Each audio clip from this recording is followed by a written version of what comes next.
Welcome to the Midwife Pip Podcast Bitesize, the home of all things pregnancy, birth, and motherhood. This week, I'm sharing with you some golden moments and nuggets of information that will change your pregnancy, birth, or postpartum journey for the better. You'll find the full episode linked in the description. But for now, wherever you are, let's dive into some short but transformative chats. Today's clip is from episode 74 with Amy Lane, chatting about how Amy planned a positive, planned Caesarean birth. In this clip, we discuss how Amy created a personal birth plan for her Caesarean section that ensured her experience was gentle and felt like giving birth rather than an operative procedure.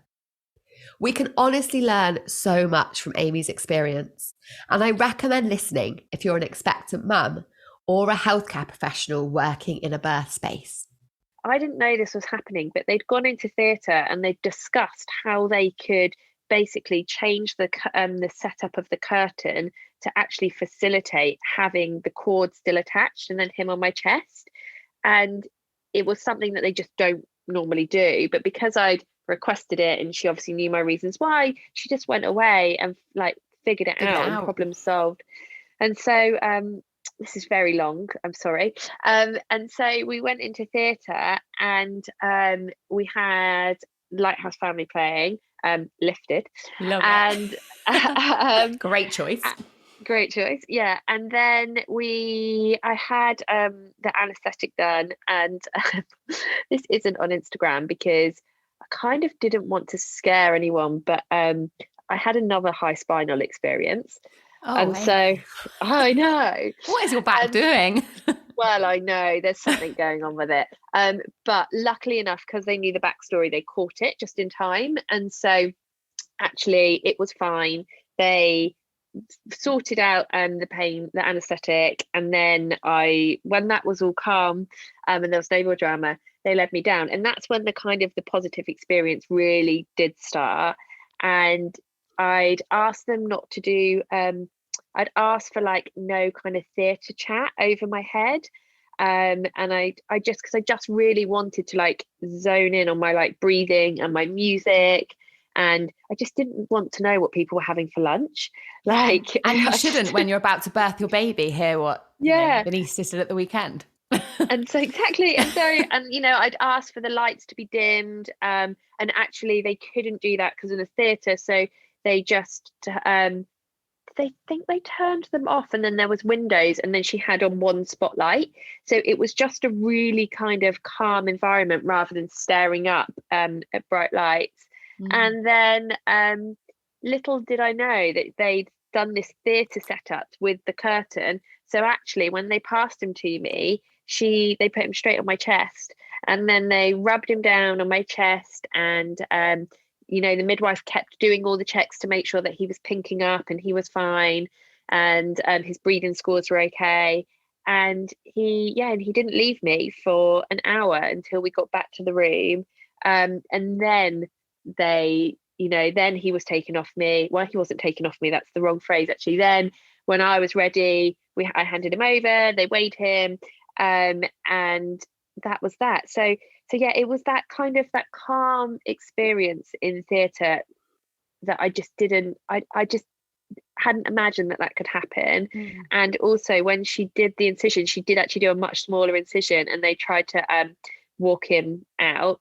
But unfortunately, my children have very large heads.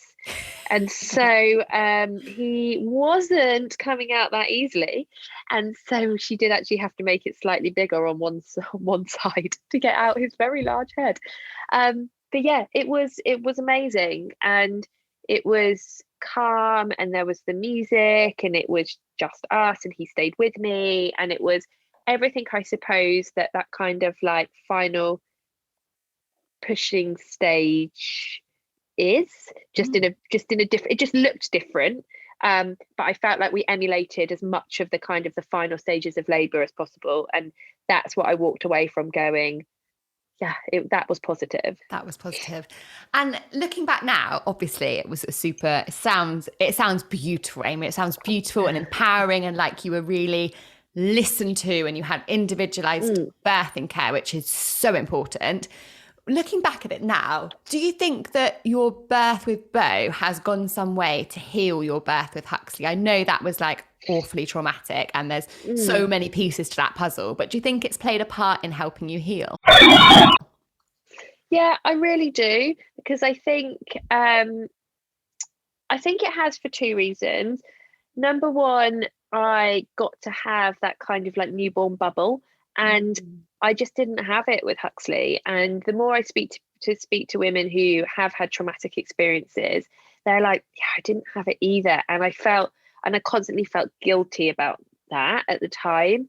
But I was just in survival mode for 6 months, I would say.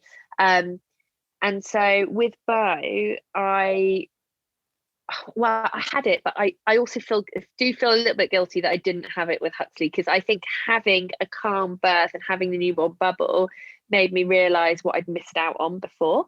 Double-ended sword, isn't it? In that Yeah, aspect, it's hard. it is really hard, but it also has helped me. It definitely helped me heal from that experience, because it's helped me realise that actually a lot of that was out of my control. Yeah.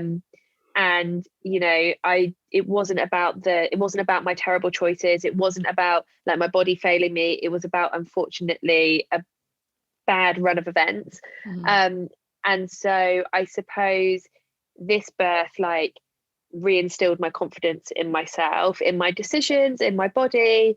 And I just think me as a mum, because I have had that kind of like that newborn experience, and just like the feeding, the cuddles, and the being up, but being really present with it and being like, I can do this and I can do a really good job of it. It's just last time I just wasn't in a good place to see that I was doing a good enough job, if that makes sense. I'm sure I did a brilliant job, but I just couldn't see it at the time. Yeah, I always say, in the eyes of your baby, you are doing the best job. Like, but as ourselves, we always like pick ourselves to pieces, don't we? Goes back to that thing. What would we say to our best friend? Probably much nicer things than we're going to say to ourselves. Now, Amy, when we sort of started talking, you mentioned that fairy lights, water birth, positive affirmations was plan A. Do you think you were mourning those physical elements of that birth, so that the actual fairy lights and actual water immersion? Or do you think it was those thoughts, those feelings, that feeling safe and calm and empowered? Was that more what you were after, rather than those physical things? Because I think sometimes they get confused. Yeah, so I think it's a bit of both. So I was under general anaesthetic when Huxley was actually born, and I didn't wake up for 4 hours later. And so I had no awareness that he'd been born, and I wasn't even aware. We didn't know that he was a little boy. Like, it was meant to be a surprise. Oh. And so I missed the moment. So I think the moment of being like, it's a girl, it's a boy, and like raising your baby up like, something off the Lion King, I think I really mourned that, because I just didn't have that moment. And I also think that because I've done so much kind of work on myself over the years, and, I love my yoga, and, I was very fit up until the end. Like, I wanted to feel the experience of giving birth and the breathing and all of that. And so to not have that, that's the part when I was like, how has my body failed me? Like, I've been doing yogic breathing since I was a kid. Like, my mum and my nan are yoga teachers. And so I was just like, how have I not been able to do that? And so I think it was twofold. Yeah, it was the missing the things that you see on social media, and then also the not getting to experience the feeling. Because I really wanted that feeling. And do you think you've healed those feelings? Because you did feel giving birth. I know it was abdominally, not vaginally, but who says that one is above the other? They should both, in my opinion, be equally as empowering and incredible as a woman. I hope you enjoyed this bite-sized clip, and why not go ahead and share it with others? If you want more, go back and listen to the full episode linked in the description. Before you go, please can you do one more thing? Make sure you've hit that subscribe button, as it helps me and the podcast reach out to and support even more women with crucial, expert and reliable information through the podcast.